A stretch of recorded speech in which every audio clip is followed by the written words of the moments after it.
Eric wandered slowly down the street, wrapped in a thin jacket that was completely unseasonable for him.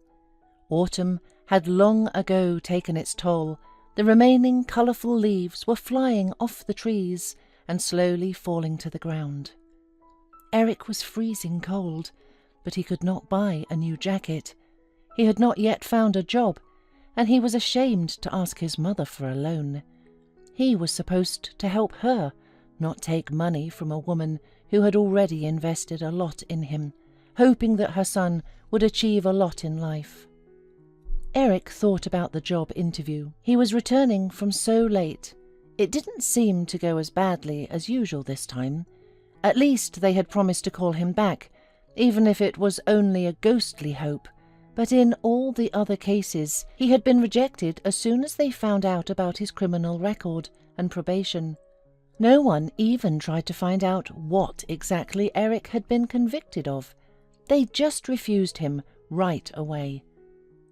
The neighbourhood through which Eric often cut his way from the bus stop was mostly inhabited by rich people. Everything around just shouted about it. Numerous flower beds, well-groomed streets, luxurious white brick houses with huge glazed loggias. It was just a delightful neighbourhood, and Eric used to often dream that one day he too would be able to live in a house like that. Even though so far all the circumstances were against him, Eric told himself that he would definitely get what he wanted, and after the black period in his life, there would definitely be a white one. Suddenly, someone's soft cry of entreaty interrupted his musings. Eric looked closely in the direction of the sound and noticed an expensive black car, near which there were several guys. After a second, Eric realized that one of them was trying to push the desperately resisting girl into a car. Having told himself that it was none of his business, Eric went on, deciding that most likely it was the girl's own fault, and she provoked this attitude towards herself. But no matter how hard Eric tried to distance himself from what was happening, his heart was still out of place, and his blood began to boil with righteous anger. He wanted to save this foolish girl, but he strongly dissuaded himself from doing so. He had had enough heroic deeds in his life, especially the last one. He should have thought of his mother first.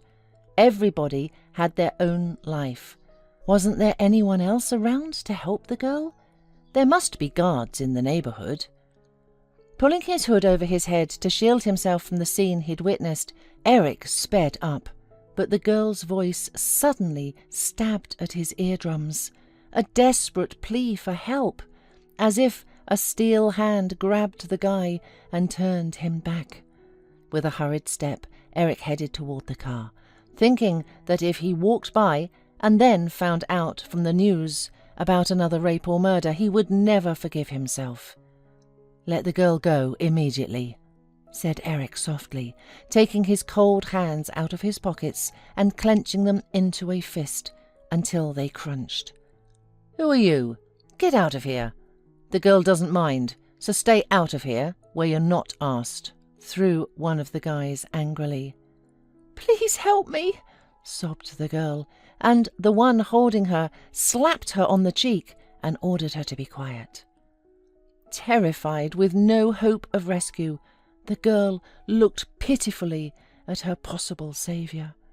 Of course, Eric could simply turn around and leave. But who else would help her? He was determined that he would help her, no matter what it cost him, especially since the guys in the car looked like they could only boast of expensive clothes and a car, not strength. A fight started. Realizing that they were giving up their positions, the guys in the car began to retreat like cowardly jackals. Eric took the girl by the hand and quickly led from the attackers away. "Where do you need to go? Should I call a cab?" asked Eric. The girl cried and shook her head negatively, pointing with a shaky hand towards one of the high-rise buildings, built right behind the mansion district. Eric decided that she lived there and walked her to the entrance.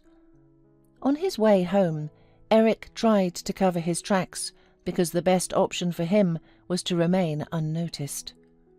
Once home, he quickly hid in his room so his mother would not be nervous unnecessarily at the sight of the abrasions on his hands and face.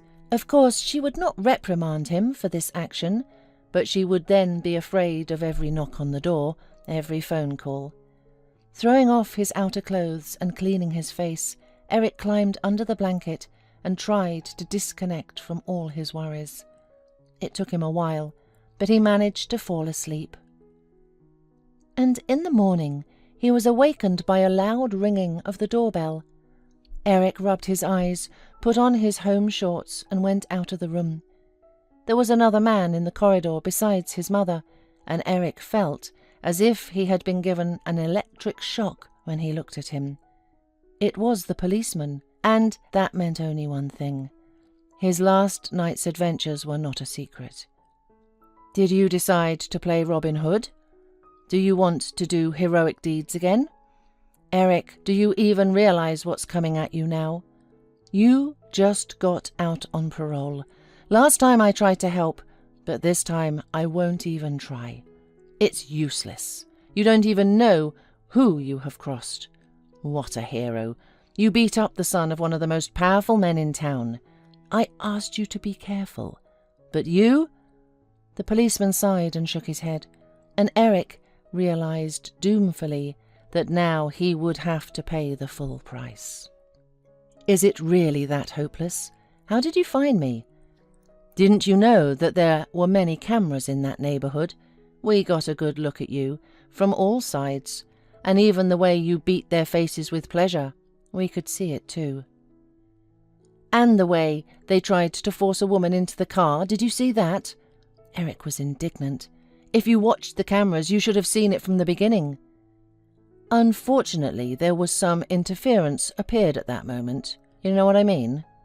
Powerful people you crossed, son." Eric glanced at his crying mother. He wanted to wipe the tears from her cheeks and tell her everything would be all right. But he couldn't lie to her, or to himself, because if he got out early once for good behavior, now, as the officer had said, he would be punished very severely for a repeat of the same violation.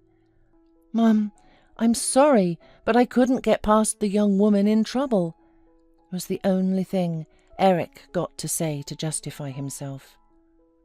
The policeman reluctantly handcuffed Eric's wrists and led him to his car, which was already waiting for him near the entrance.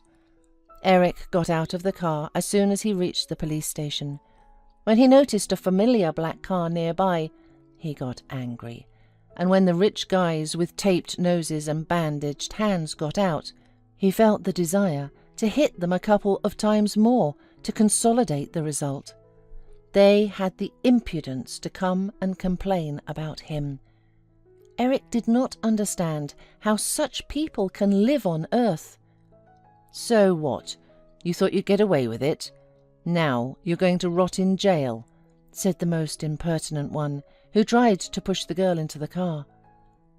"Okay, but you're already rotten inside," replied Eric quietly to him and continued on his way. After completing all the formalities that are carried out upon entering the station, Eric was immediately told that the trial would take place quickly, since a powerful man had written a complaint against him. The policemen turned out to be pretty good guys. They sympathized with Eric and told him in confidence that if it were up to them, they would release him right away.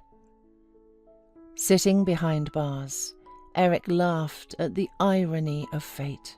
In fact, it was all over again, only now some variables were a little different. The last time he had defended an elderly homeless man who was being bullied by a bunch of drunken guys. Eric didn't even think at the time that they would dare report him to the police. They paid the homeless man, and he witnessed against his saviour without the slightest shred of conscience.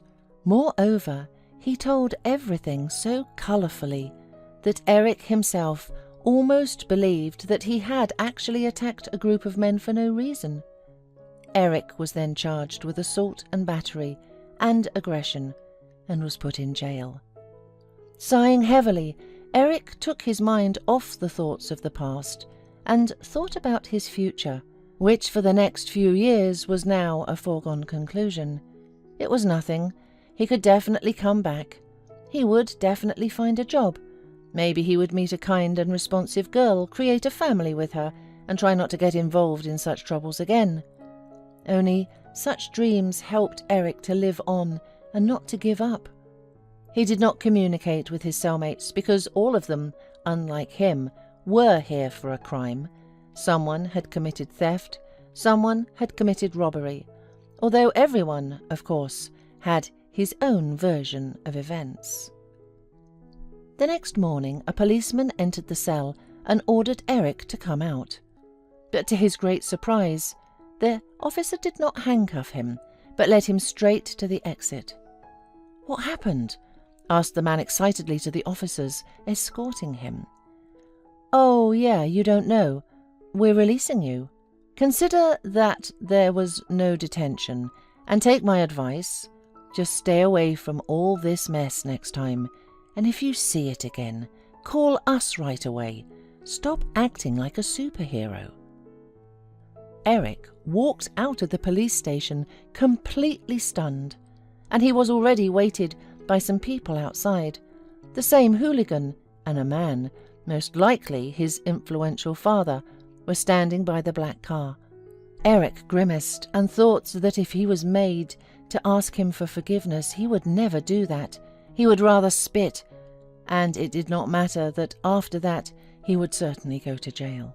A little away from them, Eric noticed the very young woman he had saved, and a grey-haired man in a business suit was standing next to her.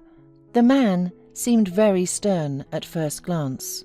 Eric didn't know what to expect, but the girl saw him and dragged the grey-haired man behind her toward Eric.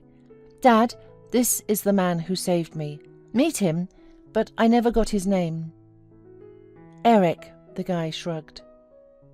"And I'm Mr. Hall. You saved my daughter.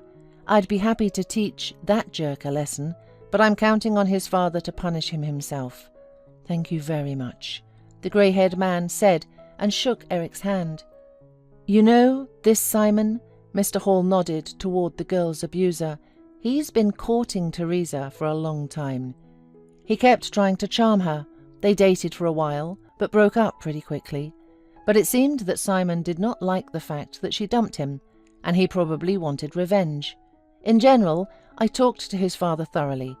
No one else will hurt you. There will be no punishment for you. You should be rewarded, not punished. What do you want?" "I didn't save the girl for a reward. You got me out of jail, and that's it. Thank you," Eric shrugged. "Well, no. It's not going to be like that. You'd better think hard about what you want, and then call me and tell me." Eric stared intently into Mr. Hall's face, and when he realized who the man standing in front of him was, he could not believe his own eyes. "Are you really our mayor?" "Well, yes, and I thought you recognized me right away. That's why you're embarrassed. So, what do you want?" "I just wish I could find a job, but people refuse to even consider me because of my criminal record, when I was in a similar situation." "Well, we'll find you a job, so here's a card with my personal number on it. When you come to your senses, call me." "Thank you," Eric thanked him embarrassedly. Teresa kept a modest distance, and Eric could not understand how such a girl could date a guy like Simon. Mr. Hall, meanwhile, threw a menacing glance in the direction of his daughter's abuser, and he reluctantly approached them with his father. "Speak up," the man said sternly to Simon. "I'm sorry about that. My buddies and I didn't mean any harm. It was just a joke. And she didn't get it." Eric looked at the guy, who was absolutely unrepentant, and turned away as if he was nothing. "Dad, you see for yourself. I've apologized and he won't make contact," whined Simon as his father looked up at him menacingly. Shut up. We'll talk about everything at home, his father grumbled. No, you can't do that at home. You understand, an attempt was made on my daughter, and also slander on the guy. The case will go further, and the police already want to question Simon and his friends, Mr. Hall said dryly. Simon went pink and sat like a beaten dog, but his father remained coldly silent, understanding that any arguments could be disastrous for his reputation and the future of his company. Eric, meanwhile, said goodbye to Mr. Hall and Teresa, thanked them once again for getting him out of the police, and hurried home. He had never been happier, because in this case justice had finally been served, and the guilty would definitely be punished. Although he had almost ended up behind bars, Eric still felt like a true hero and had no plans to stop doing good deeds. He believed there was a boomerang of fate, and if someone close to him were in a similar situation, they would surely be helped. When he came home, Eric immediately fell into the arms of his stunned mother. She had been crying for a long time, hugging her son, telling him that he should think first of all about himself and his family, and then she looked at him and smiled and said she was madly proud of him. The next day, Eric called Mr. Hall, and in the evening he had an interview and got his dream job with good pay and a great boss.